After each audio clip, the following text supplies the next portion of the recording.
আসসালামু আলাইকুম রহমতুল্লাহ। প্রিয় দর্শক, আজকের আলোচনার বিষয় হলো মুসাফির যদি 4 রাকাত নামাজ ভুলে পড়ে ফেলে তাহলে করণীয় কি।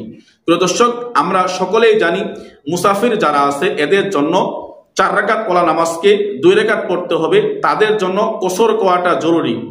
এখন কোনো মুসাফির ব্যক্তি যদি ভুলে 4 রাকাত নামাজকে 2 রাকাত না পড়ে সে 4 রাকাতে পড়ে ফেললো, তাহলে তার করণীয় কি?